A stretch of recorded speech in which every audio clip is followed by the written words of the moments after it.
This is Bartholomew Barker. I'm here with Tara Lynn Groff. She's a freelance writer based in Raleigh, North Carolina. She writes articles for magazines, SEO content for businesses, and hosts writer workshops and critique groups. You can learn more about her at taralynngroff.com. So Tara Lynn, where did the stigma of self-publishing go? Today's writers have really strong writing skills, and they have a lot more accessibility to readers than they did 15, 20 years ago. So self-publishing is a really attractive option for writers because they don't have to share the profits of their book with a publisher because they can do the same thing that a publisher does. They have access to readers through their blogs, through social media, through every aspect of their writer's platform. And they really can just have it as their own business and part of their career. So why would a writer self-publish? A writer can self-publish because they won't have the propensity for a reader or a potential consumer for any type of book, whether it's fiction or nonfiction. They don't necessarily buy a book because of who published it. I don't open up a book and say, oh wow, this is by Penguin or Random House, and I'm going to have to buy this book now. They typically will have a loyalty to the topic or to the author themselves. And a lot of the times, cover design will propel extreme sales for a book that may not be well written or may not have a huge demographic behind it, but sometimes covers can do that and make the sales go up.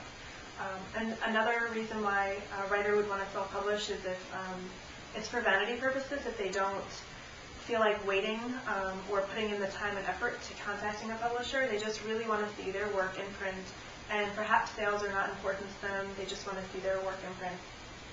Another reason is if they have a timely topic where they wouldn't have the luxury of waiting for a publisher to coordinate everything that goes on behind the scenes before a book is published. So they can coordinate all that themselves on their own time. Another reason that a writer might want to self-publish is if they have a topic that's regional or local to their area, and they don't necessarily need a national publisher. They can self-publish and distribute it locally if it's a topic that's only relevant to people in their area. That's also a good thing to do if you work in a profession where you're an expert and you have a lot of industry experience that you want to share, and you can write a nonfiction book that way. So those are just a few reasons why a writer can choose to self-publish. Another reason that writers would be inclined to self-publish is that there is a very low upfront cost. A lot of self-publishing services today have what's called POD services, which is print on demand, and they don't have to pay for an inventory or track an inventory. They can just create a digital copy of their book, and then when someone purchases the book, it will be printed and sent off, and that's when the transaction takes place. For writers who want complete creative control of every aspect of their book, they want to know and have control over the cover, the back jacket copy, any interior content and the layout, font choice. They want the creative control. They can self-publish, and they will have all of that control.